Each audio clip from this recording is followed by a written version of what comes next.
and welcome everybody to the Shared Value Conversation.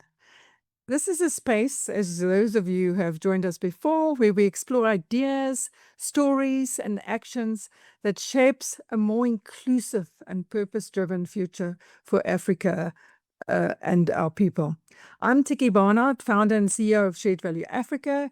Our work is rooted in a simple but powerful belief: business can and must create value, not only for shareholders, but for society as well. Over the past few years, we've been very privileged to work alongside companies, leaders, entrepreneurs, and change makers across the continent who are proving that profit with purpose is not just possible, it is transformative.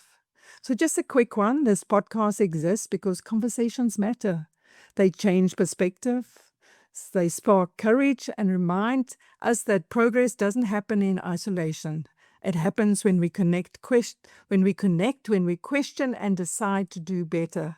So I personally believe that Africa is rewriting the global narrative and how we should be doing business.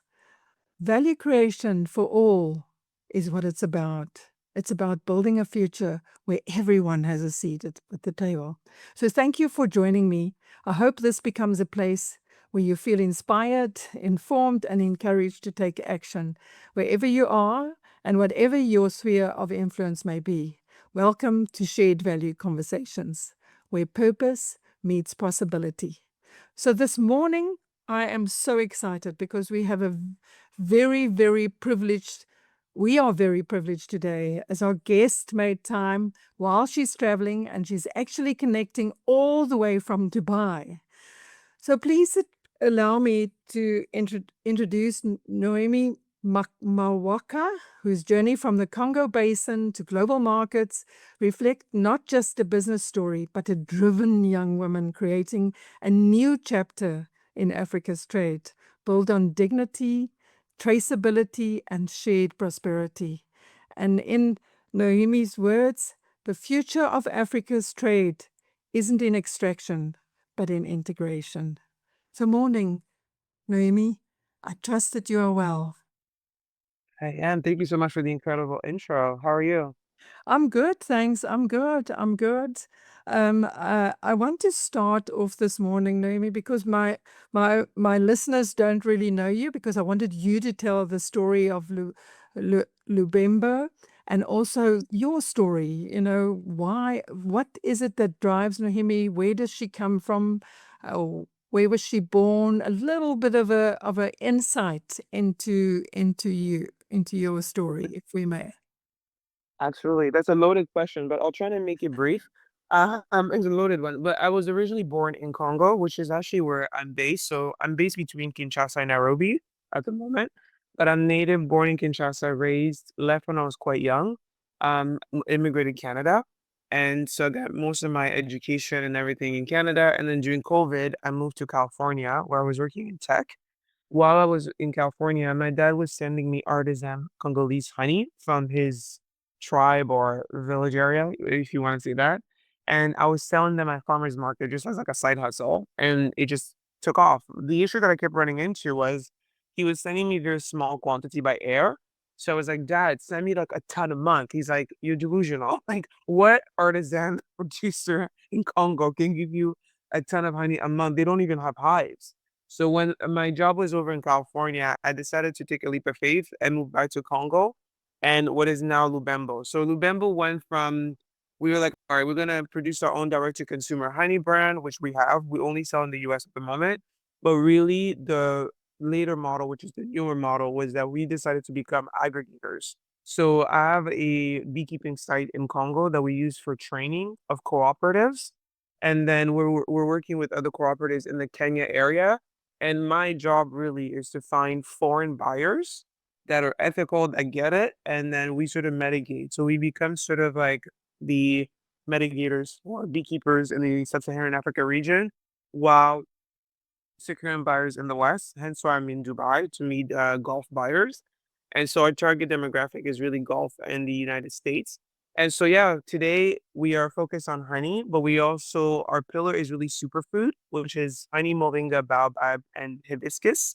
So ultimately, we're taking a traditional model, which is really commodity trading, but we're trying to be traceable. What's very different about the Lubambo aggregator model? I want to be transparent. I want to be traceable so that we can show foreign buyers that Africa is not just an aid or a charity.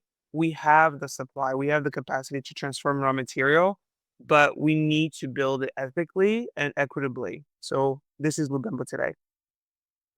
Wow. Naomi, just I think you also have to thank your dad, hey? He's my best friend, yeah. Yeah, I want to say to you when I was reading your post on LinkedIn, and I think that's what connected us, because Mhm, from a shared value Africa perspective, working with entrepreneurs and crossing borders and creating new markets, we there's so many barriers to that, which I'm sure you know more about than what I do. And I sometimes think when I looked at this story that you were telling about I don't know if I pronounce it correctly, but this Kitu in Kenya, this beekeeping cooperative. mhm, So for me, what I mean, if you have to talk about the barriers that our entrepreneurs are facing at the moment, and I know you're trying to make it easier for them, through your mhm. organization, um, is what advice can you give somebody that, let's talk about beekeeping, that is producing honey, but that is sitting within their own community. And all they're doing is they just selling, within that radius. What are the steps that they have to take to open their horizon? I almost want to say to try and get, because I see in your article that you wrote, which was very insightful, about the cost of getting stuff. And I mean, you were talking about the EU at the time, and I know you said your biggest markets is Gulf and USA, but what are those? What can entrepreneurs do? When they look at crossing borders, let me put it that way. Yeah, I think that's a great question. And I think, well, even before I even fully answer it, what I think is even more sad actually is, if you think of the business of trading, commodity trading, right? It's not a new industry. Like if you really think about it, sadly, how Africa became such an extracting land was during colonization, right? Yeah. That's kind of what colonizers did. They saw that we had the natural material rather than building factories and building sort of capacity building and skill sets among our people. No, they kept us low and they just extracted and bought it to Europe. And there they managed to transform the material, right? So that's why Switzerland, the biggest chocolate producer, I mean, let's be honest, the most chocolate comes from Ivory Coast. So I think it's not a new model, but what I think we want to do differently now is make sure that in that trading deal, Africans are also playing a game at the table and are getting a good percentage of the commission fairly, right? But I think to answer to your question, the reason I mentioned this first piece is that now I think there's two things I will highlight for what you ask. One, I think my advice to many African entrepreneurs is that are getting into the industry of either agriculture or honey kind of sits between agriculture and not, and it's biodiversity. But botanicals, which moringa, baobab, and hibiscus, they do fall into agriculture. A lot of African entrepreneurs, my advice would be first, go for a commodity, an agro commodity that's in demand, right? Like, let's not treat this business as a hobby because it's a very heavy, intensive, capital intensive, and exhaustive business. So you want to make sure that you're producing things that people want, not what you think they want, not what's easy to produce. Secondly, you got to know your market, right? The reality is the reason why I also chose superfood, I did not want to lead Africa into food security. So if you notice, superfood, honey, hibiscus, moringa, baobab, we eat it in African countries, sub-Saharan Africa, but not that much. We really, in terms of sugar, we prefer canned sugar, right? Brown sugar. In terms of teas, there's Savannah tea that we consume more. But our staple food in many of sub-Saharan Africa is more cassava, corn, soy, you name it. So I did not want to get into those because I wanted my continent to still be fed. So I went for superfood. These are foods that for us is a bit waste, the West values. So I think knowing your positioning, if you're going to produce something for the domestic market, which I encourage, the domestic market is definitely a great market. Do your research of what is consumed the most. And you can easily find that out by walking through informal markets in most African countries, and you'll see what people are buying the most. Now, onto the second piece is if you're going to target export, which is my case, against superfoods, which is really consumed in the Western market and valued, and people are willing to pay 10 times higher, so you're making more margins, you have to understand laws, policies, legislations of each of those countries. One of the reasons why I'm not a fan of Europe is that they've created too many barriers, licenses, that in all truth, half of it, I just think it's a way to keep people out. It's a way for Europeans to come to Africa, easily take from farmers and extract and bring it back to their country because they have their network in Europe to navigate the system. When you talk to many Europeans, they'll be like, Noemi, why even bother with these licenses? You can get into Europe without the license. But that's for those of us that are outside of Europe, we know that it's 100 times harder.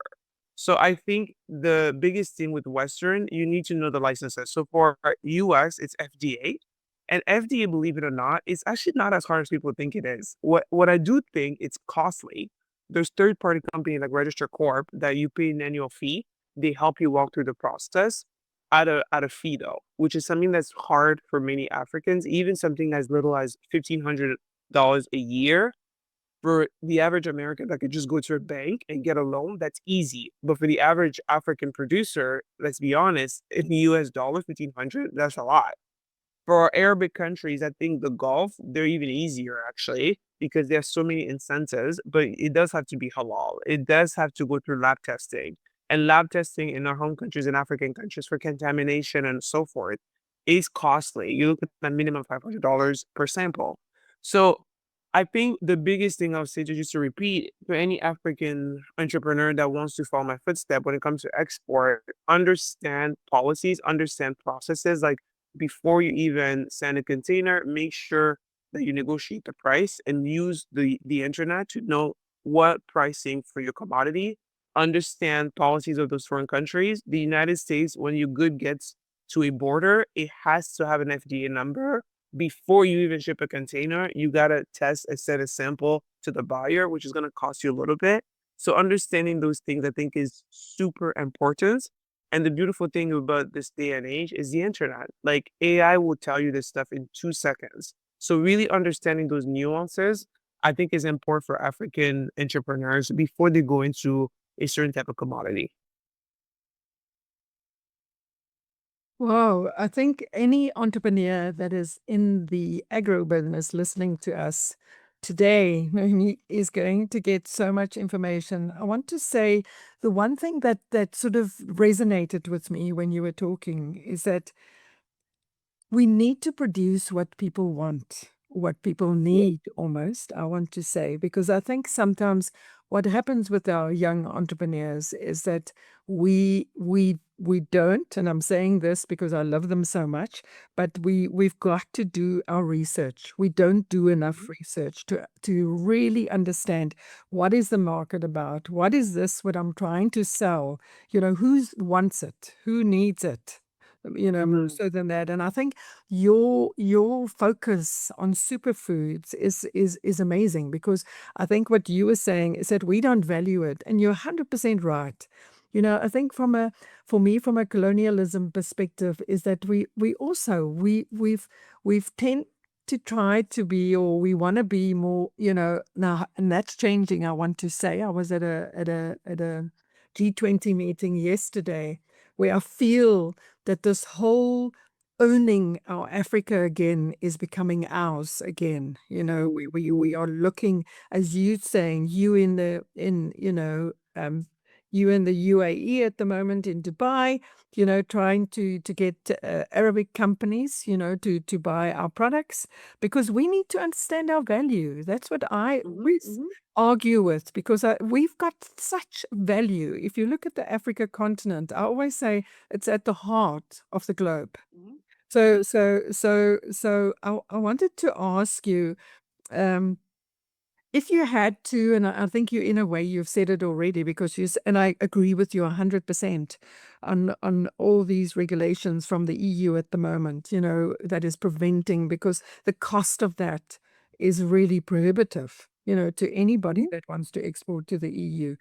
Um, mm, I want to ask you to give us a little bit of an insight, as to those steps you have to take, if you want to take, say, for instance, cassava, or you want to take your honey, as you are currently doing with quite a few. I mean, that's one of the products I know that you're working on. What are those steps that you have to take? And I know you mentioned the FDA in the US, and it's 15,000 a year, and you've got to do lab testing. So if Tiki has a product today that she wants to take into the US. What are the steps? I almost want to try and make it Noheìmie, if I may, use your brain, to give our young entrepreneurs a step by step, you know what I mean, quick, thinking. I almost want them to think once they hear you talk about what they need to do. Can you help us with that? For sure, for sure. I just want to sort of clarify, it was 1,500, not Oh, 15,000. oh, So okay. 1,500. So that's one thing about the US. It's a bit more affordable. But again, Yeah. that's also a lot for the average African Yes. entrepreneur. Yeah. And I think so to your question, I personally, step one, identify the right product. Like something like cassava, I will not export. I will leave that in the African continent because it's a staple food, right? It's a Yeah. staple food that we consume culturally. And cassava is just so cheap to make that it's just not logical. So when something is very cheap locally, but consumed daily, you want to play the game of scale. Cassava in Congo, in Nigeria, you become a millionaire just having cassava farm, right? So I will go for now, step number one, identify a food, an agri-food that the West really values that, but that is cheap to produce in Africa. And when I say cheap, I'm not talking about taking advantage of our labor. I'm just talking about cheap in terms of like environment, climate, spacing is just cheap to produce. Like things like a good commodity that I think is such a game changer was bananas, right? Latin America is now a banana supply for the US. Another one that I think is great is avocados. We consume a lot of avocados in our countries in sub-Saharan Africa, but not enough to really to the way the West is valuing it. And a big one with avocado is now avocado oil. It's a $1 billion industry now, right? So take a commodity, like I'll take an example like avocado. Avocado in its form, very sensitive to temperature. Find a way, like the cheapest machine that you can get from like China or from India to import it to your country, which is now very possible. Find a way to take avocado, turn it into avocado oil with these cheap machines. This is like step one. Don't go crazy investing bajillion dollars into a factory, which you don't have the money, right? Number two, you then have to find out how much is avocado oil selling at the moment in the global market, especially in the US or in Gulf countries.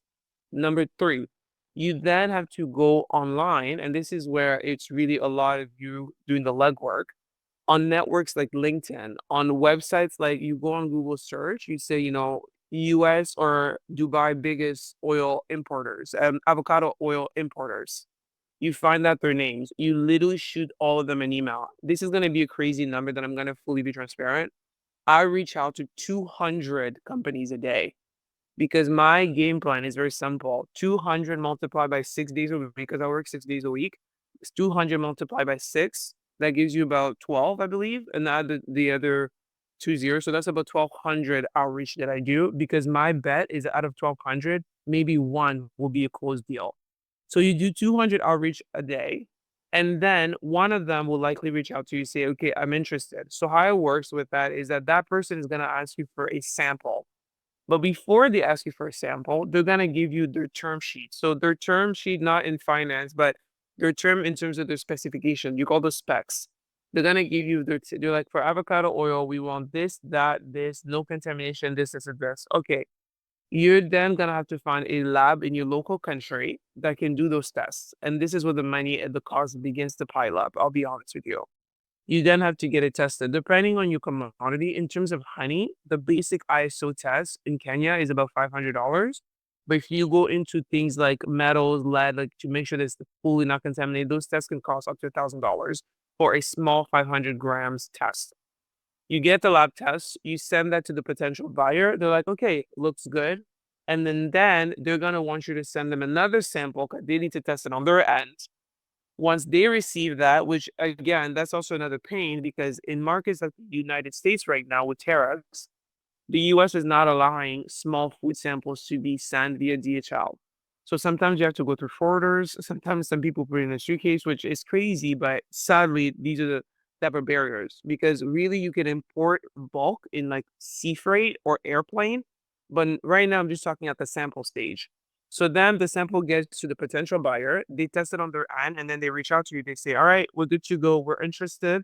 So then they're gonna send you their terms in terms of pricing. Before that step, you should have already negotiated the price. Like, literally negotiate the price on the first call. Be very direct. By then they're gonna now they receive the sample, they've tested it, they're gonna probably give you like some kind of term. They're gonna say we're gonna give you 50% deposit for a container, and then you then fulfill the container. Then you have to work with logistics in your country, make sure that you have the product ready it hits the it hits the sea. That's where you get the bill of landing. And then once they get it to their port in their home country, the buyers, they send you the remaining of the money.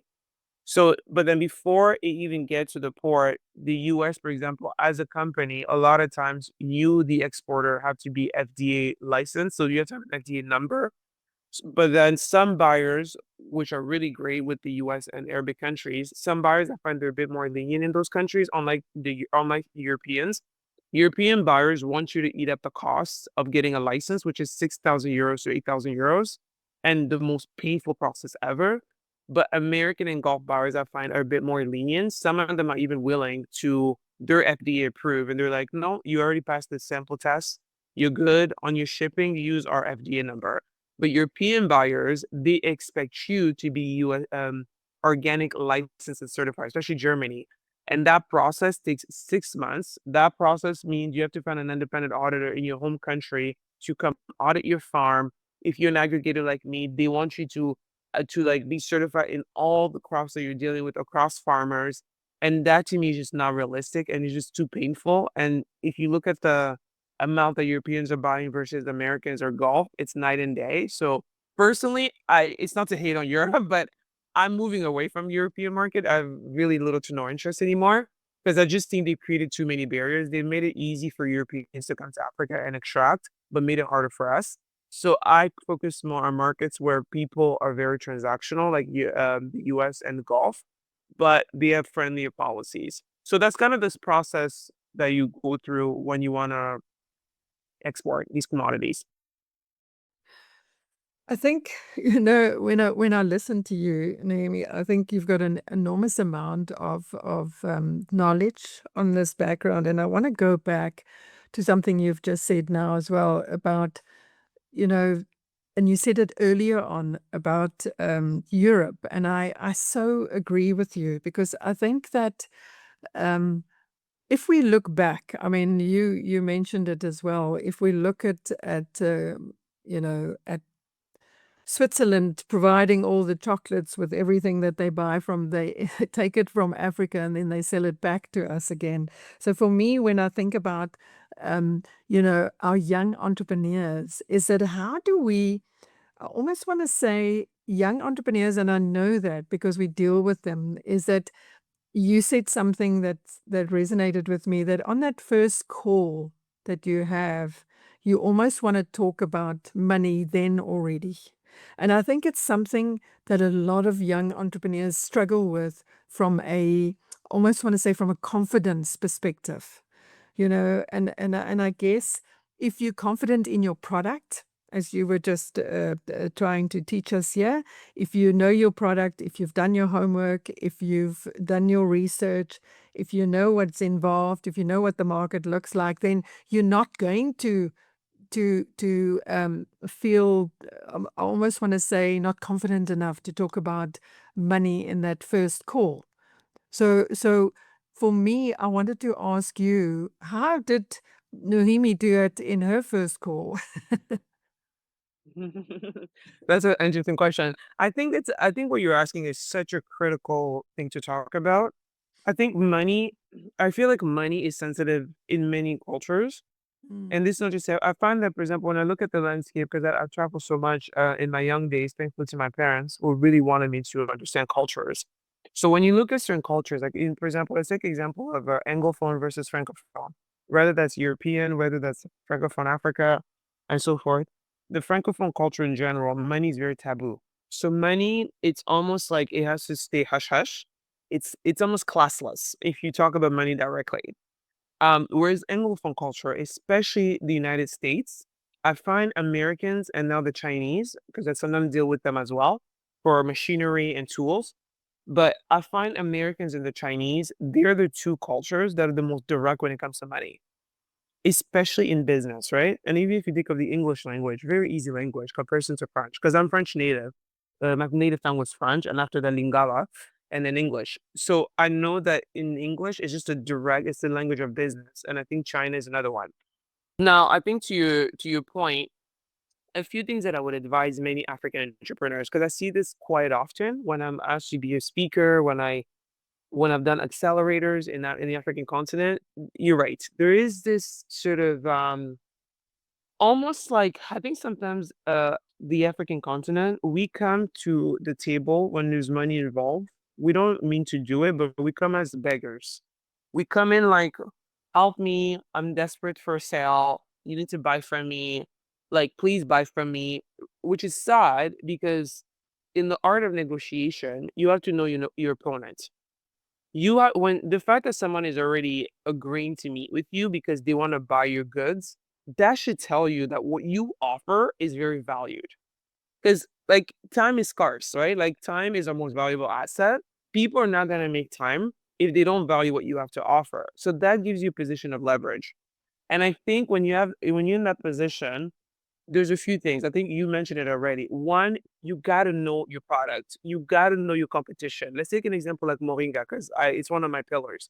Moringa right now, the biggest exporter of Moringa in the world is India. They're the biggest one. They have the complete monopoly on export of Moringa. But India is now facing a huge challenge is that it's overcrowded as a country. So the moringa is becoming polluted and contaminated. And moringa is a very sensitive leaf to temperature, to environment. Hence why the African continent is becoming more appealing for superfoods in moringa because we have so much untapped land, like Congo, for example, over 80 million arable land that's just not 80 million hectares that's just not used. So moringa thrives in environment and it's a great commodity because it grows every 3 months, every 3 to 4 months. Now you have to understand that. So when you're on a call with a buyer, first of all, research them. This is a beautiful thing about the internet. This is my advice to many African entrepreneurs. Make AI your best friend. Like make that thing. This is a free resource that the world had given you.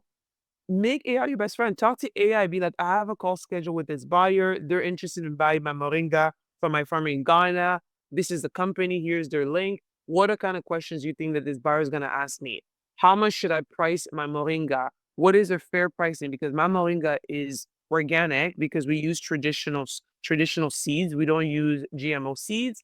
So what is my leverage? What kind of question you think they're going to ask me? What are tips and tricks in negotiation? Like literally use this technology to help be your business coach when going into a meeting. And I think with that being said, too, to your point that you also made with the confidence piece, and it goes back to what I said earlier, go into it confident. Now, confidence is not arrogance, like literally listen and be ready to listen to the person, but don't go in there as a beggar. Because I'm going to give you a very simple example. Recently, there's a potential German buyer that wanted to buy Moringa from through me, right? Because I'm an aggregator. Their pricing is like literally, I think like $6, the €6, the kilo. Meanwhile, organic moringa, which is or and it's this is organic moringa that is organically certified by the European body because we have the certification because we work with different farmers. So we got the organic certificate for Europe. Literally, it sells for €12 the kilo. So they're trying to come in half of the market cost right now. I went on AI and I asked AI this question. I was like, what is the market value? What is like as an aggregator, how much should I be sort of like negotiating for these farmers vis-a-vis this German buyer? And how much am I gonna make as an aggregator versus the farmers? What's the, like an ethical amount that the farmers can make from this deal? And AI was like, six is too low. The fact that AI is even telling you that AI was like, this is too low. Like, no one should be selling moringa for €6 a kilo, let alone African farmers. So this is a bad deal. So I went back to the buyer and I was like, I'm sorry, but this is too low. And they're like, well, we have other farmers in Africa that are willing to sell it for that cheap. I was like, all right, well, best of luck. Thank you so much for your time. And that's it. No hard feelings. Like, it was nothing bitter. And funny enough, I saw the buyer again in Dubai yesterday at an expo, and we're very good terms. Like, we're not. It's nothing bitter, nothing unprofessional.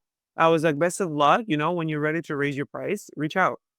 So this is how you come at the table with these conversations. Yeah, because I think what you were just telling us here as well, and I think for me, Noemi, is a big thing on the Africa continent, and specifically with our young people, is that level, of confidence. I sometimes my biggest dream for Africa is that we'll not arrogance, exactly what you were saying. It's not about arrogance, but it's about understanding what our real value is. Because again, what you were saying, talking about as an aggregator, looking at the cost of six euros versus 12 euros, and for me, I sometimes feel that it's something that we as Africans, we've got to create that narrative of confidence, because our young entrepreneurs well, the ones that we work, because we normally work with very young ones and startups, is that confidence level, because we've been so indoctrinated by colonialism that everything outside of Africa is better. And I have this standard saying, Naomi, West is not always best, No, and it's just different. but because if I think about it, for me, if I look at what's happening from a West perspective at the moment, what's happening in the Western world at the moment, why are we, from a global perspective, where we are today?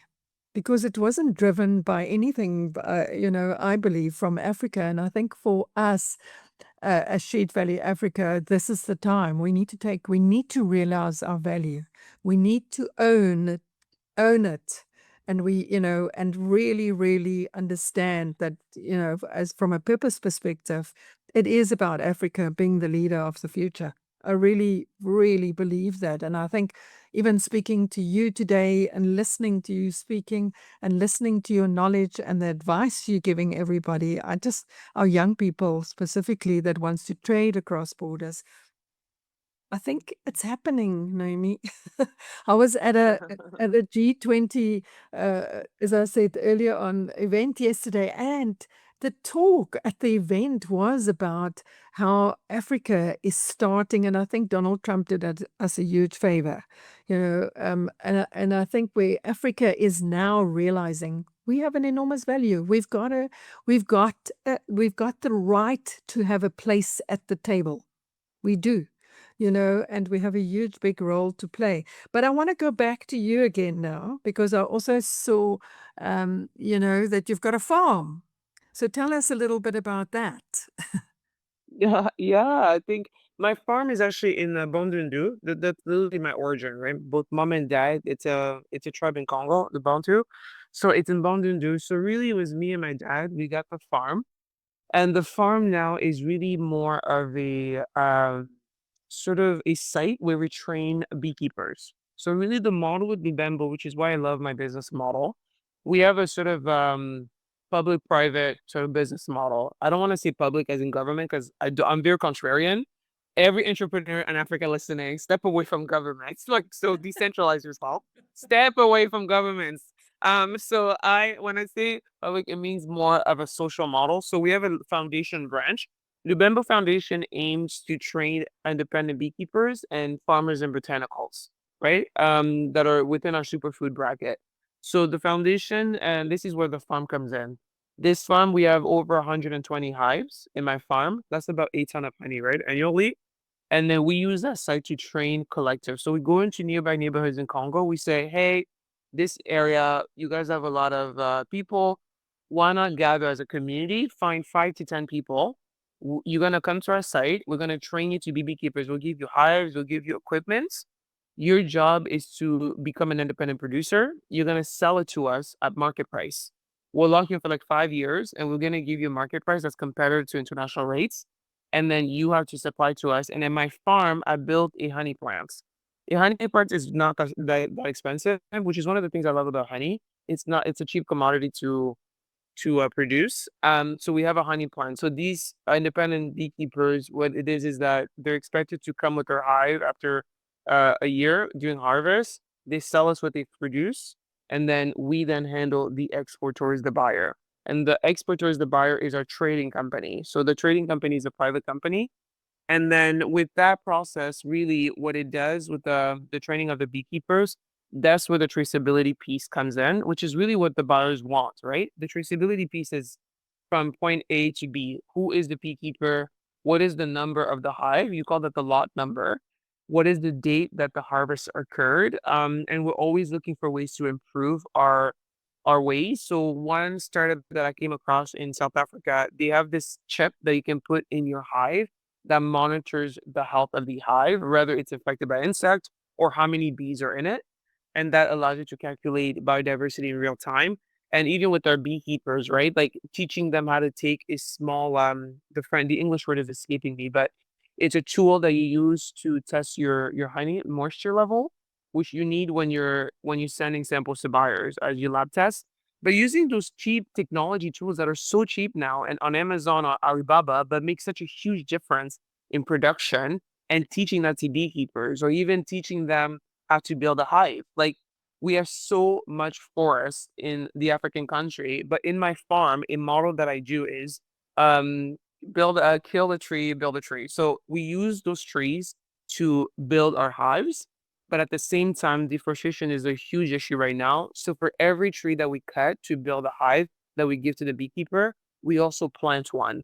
That way we keep the biodiversity and we keep the richness of the continent. And then with other aggregate or with other beekeepers in other parts of the African continent, like Kenya, with other farmers in moringa and hibiscus and baobab, we do a similar model where we sort of come in as a foundation, offer any support that they may need. We identify their needs, and then the trading company, which is our private branch, finds international buyers, deal flow, and make sure that whatever data that we're capturing from the farms, from the suppliers, we make that traceable, standardize it, and share that with the buyer to give them more security and confidence in what they're buying. So that's kind of the point of the farm. It's just more like a training site and a model that I'm praying becomes a pilot that we can sort of copy and paste throughout the continent by starting with the DRC. Because if you can make it in the DRC, baby, you can make it anywhere in Africa. So that's kind of the whole pilot model. It's really these like mini farms. You have the hives, you have a honey plants. The entire community gets trained to become independent beekeepers. They supply you the goods. From that honey plants, you then map out the logistics of getting into the nearest port for export. Wow. That it's really, I mean, when I listen to you talking, if and you said that if you can make it in the DRC, you can make it anywhere. And I think I hope that your model is really, really gonna prove itself so that you can take it across the continent. But there's one thing that also resonate with me that you said is step away from government. I also want, when you speak to young businesses, government is not is not going to make it happen for you. That's the way I No, feel about things. They've never made it happen. So what is going to be different this time around? So you've got to take exactly. your own passion and you've got to drive yourself, and if government at some stage want to get involved with you, then it's up then when you sit at that negotiation table that you were talking about, the art of negotiation, then you've got to know your value. You know what I mean? Because you there already from that perspective. But what I want to say to you, listening to you talking about the farm in the DRC, is that you I mean, Lubambo is practicing shared value because you are creating sustainable communities. That is what you're actually doing, and you are. Um, I think with that creating sustainable communities, you also see that the lifestyle of the people, because now they've got a market price, a market related price for their goods, and you also see the community benefiting from that. So there we are. You see, Noheìmie, that's why we had to connect, because of your shared value story. I really would love to, you know, sort of do a case study on it when once we Mm, get to know each other a little bit better, mm, okay? So yeah, for sure. yeah, I think it really is. But now I've got another question for you. What does Mm. Lubembo mean? It was in a specific reason for the name? Yeah, it's actually my grandpa's name. So my dad's dad. So my Yeah. grandpa. It's his middle name Lubambo. He was a teacher in the area where we have our farm.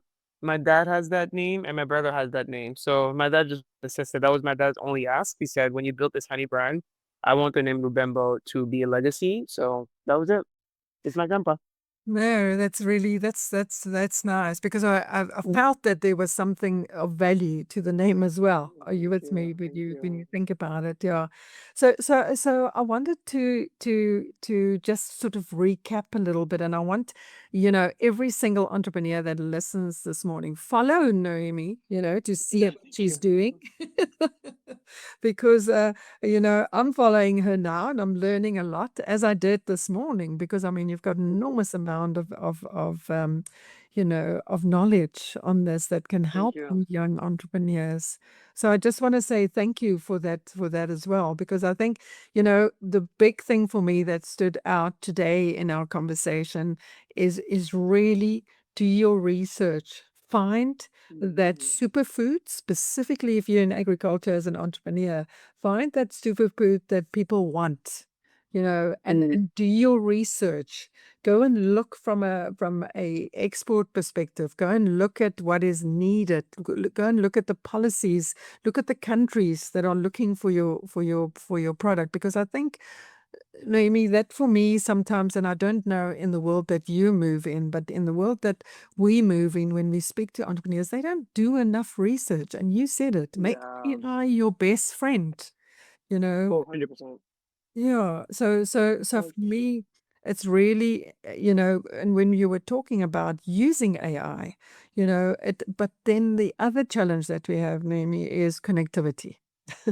On the Africa continent, which is another challenge that we need to get right from that perspective as well. The last thing I wanted to ask you about is, wow, where do you get the energy from to go on and you do your research and you do 200 a day? I Yeah. it's really amazing, and I hope that every single entrepreneur that's listening to this hear this. I mean, where do you find the time? Do you work 24/7? I would love I used to work 24/7, 24/7, it led to burnout, but no, this is again going back to technology. So I think I'm gonna give you a story and it'll tie to my answer. So you mentioned connectivity. It's a massive issue in the continent. We know that, but let's be honest also, we are the largest mobile users in the world right now. Yeah. With let's take an example like Congo or sometimes I'm in Kenya. Those are the two markets that I know the best. But I've traveled quite a few countries in Africa. It's quite similar. Sometimes we have our differences, but for the most part, our challenges are actually quite similar across the sub-Saharan Africa. But most African countries use mobile money or mobile units, right? To use phones to use internet on their phones. My philosophy is if a kid in a village, which I've seen by the way, in a village in Congo, can speak to me in English, and I asked this kid who's 5 years old, where did you learn English? This kid would tell you that they learned it on TikTok. I was like, how did you get TikTok? And this kid would tell me that in the middle of the village, you will see each house has a small little solar panel, a small one, not like a massive industrial one. That solar panel is enough to put energy or battery to charge his mom's phone. That phone Android, which they bought for like $5 nearby, is enough for this kid to watch TikTok. So what does that tell you? That same phone you can use to download DeepSeek, to download ChatGPT, because really those two AI are your biggest chatbot right now, right? The thing with GPT that I don't like, you're limited on how many you can ask until you have to pay, which I don't like that. DeepSeek, the Chinese, quite free. But that tells you that these are apps and tools that are now made publicly available and unlocked for you. So if you have enough data to watch TikTok, you have enough data to ask questions to AI, right? So I think that's really number one. Number two, to answer to your question about energy, I'm all about systems. This is a big advice that I would give to every entrepreneur listening that I struggle with this for so long it wasn't until this year that I figured it out, is you gotta build systems. You cannot run a business on energy because you are human. You're gonna run out of energy. You're gonna be tired. And those of us doing business in the sub-Saharan African continent that is in development, right? We know that there's so many barriers that we face every day. So if there's anything that you can automate, you can systemize, do it. A good example is this: things like LinkedIn. LinkedIn is a free app. My content, I'm going to be fully transparent with you. My content is pre-scheduled 2 months in advance. I post 2 or 3 times a week on LinkedIn, right? It's scheduled 2 months in advance. The posters that you see are made on Canva, another tool that's super easy. We keep the same brand. A brand is just imagery, consistent. The text and the writing, I give the idea, the thing to an AI tool that paraphrases my sentences because I'm actually not the best writer. So it paraphrases my sentences, but I tell this AI tool, my tone of voice is very direct and very blunt. I don't want to lose that. So when you're paraphrasing me, don't make me sound like Chad from California. Make me sound like Noheìmie, but I'm someone that likes data, that likes facts, mixed with storytelling. So with that, my content is pre-scheduled 2 months in advance. So that's one less thing on my plate. But that's something that's important for me to build credibility, for me to reach buyers, is that online presence. When it comes to the 200 a day outreach for buyers, you go to AI, you say, okay, my name is Mike. I produce avocado, I don't know, in Mozambique. I want to find Western buyers. Give me the 20 top avocado importers in Dubai. And then it's going to generate that list. All right, now you ask AI, generate me a email that is strategic, thought out, positioning my product well. That way I can send these emails out. Done. Copy and paste that email. Make sure that, things like your name and the closing email line is edited. You literally send that out to all those contacts. And each of those contacts that AI is going to list for you, sometimes they're not going to give you their direct email. That's on you to go on the company's website, find the contact, the email. If there is none, you find them on LinkedIn. So it's literally what it is. Like, it's creating these systems. And what I do with my schedule, for example, after this call, I'm heading to a co-work space very quickly for 2 hours, send out those 200 emails. And then at noon, I have a potential buyer that I met at the Food Expo yesterday that we're going to grab lunch with. And I'm going to hear their needs, their terms, their demands. So creating these systems, but more importantly, leveraging technology to make sure that you have a consistent system, you have a sort of track record. Because, ladies and gentlemen, this is something that every African entrepreneur needs to understand. Business is all about systems. Business is 80 to 90% administrative. Administrative is market research. Administrative is checking emails. Administrative is accounting. I mean, like, that's the core of business. Like, the $1 million that you're gonna make, that's gonna take years. The meeting this policymaker to help you with this one policy in terms of export, that's gonna come later. But even then, like, that stuff is like the high level stuff. But the day to day is all about systems. That's what it is. And that's how I maintain my energy. The administrative piece, I've automated as much as possible. Of course, I still check my emails. Of course, I still have to send this out, blah, blah, blah. But really, that's been automated for the most part because I understand that my biggest value add to Lubambo is securing buyers. On the farm side, we have managers for supply chain that I communicate with. But really, my focus is the buyers and negotiating the deal flow.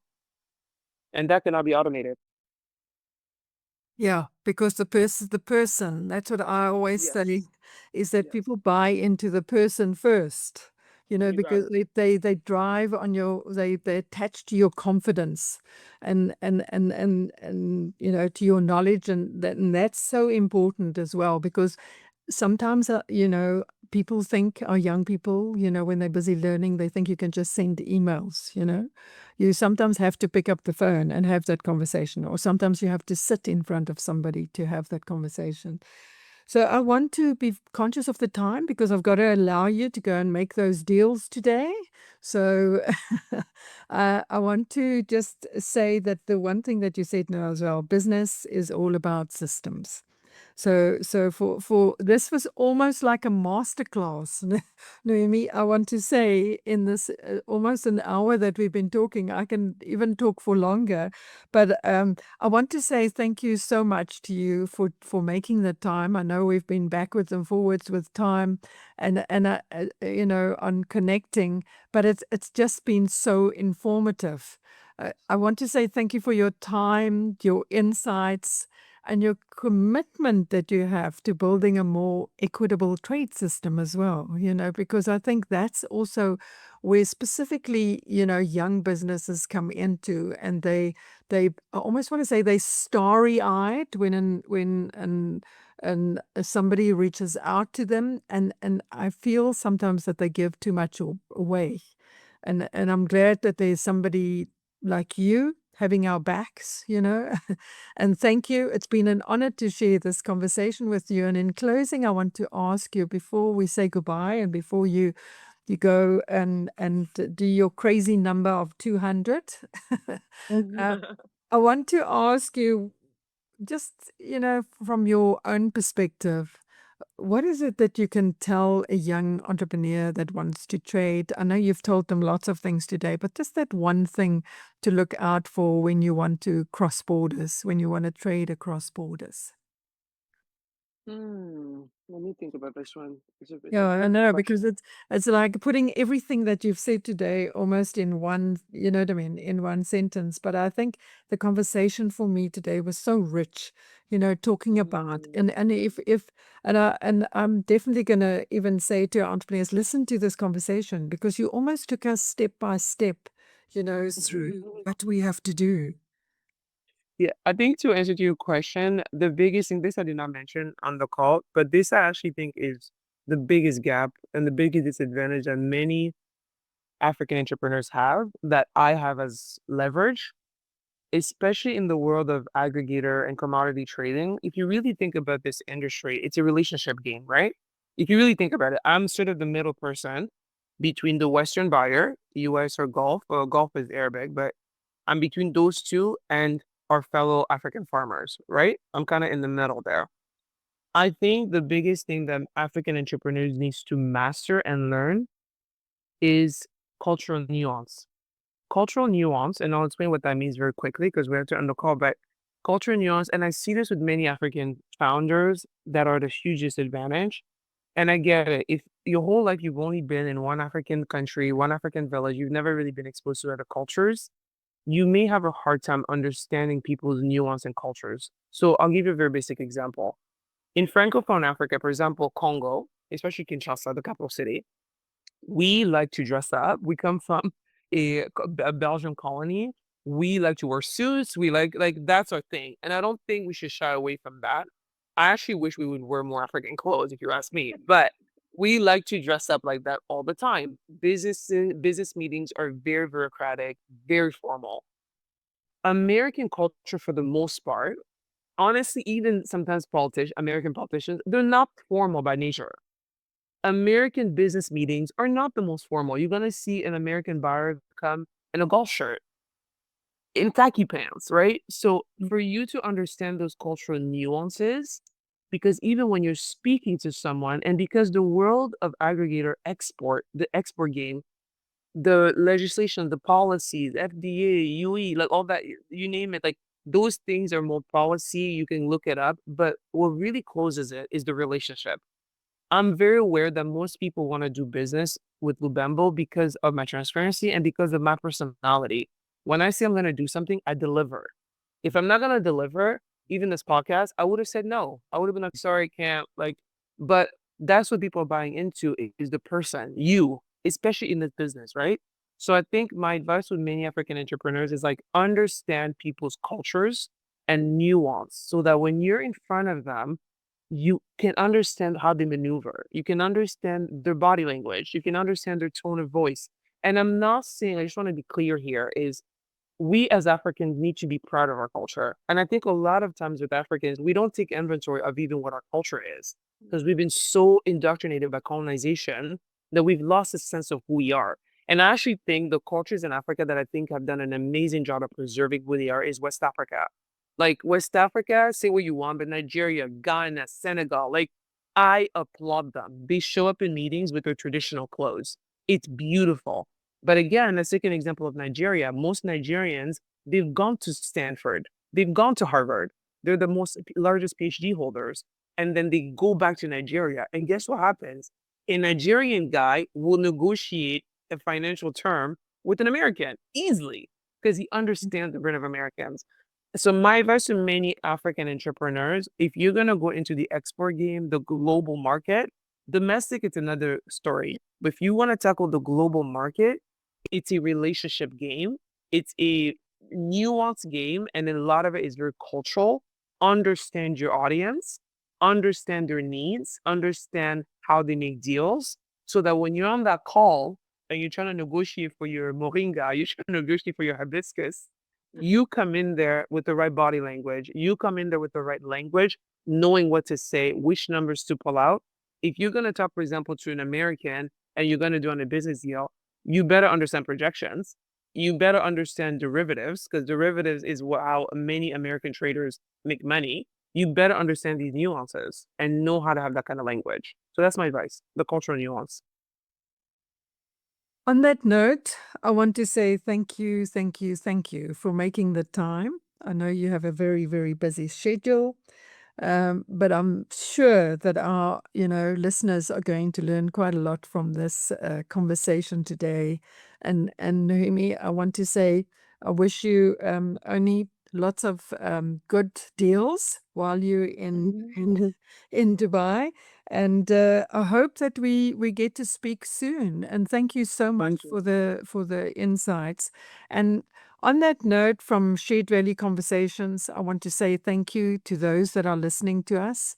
We want to continue the conversations to try and bring these almost like learning sessions and just listening to somebody that is out there already, and specifically from a trade perspective, because we know with the AFCFTA, that we've got the potential from an Africa perspective to really change lives if we can actually use our trade, if we cross borders as entrepreneurs, if we look towards creating that Africa we all want. So, on that note, thank you everybody for listening to me. Thank you, Noheìmie, for joining us. And I wish you all a wonderful day.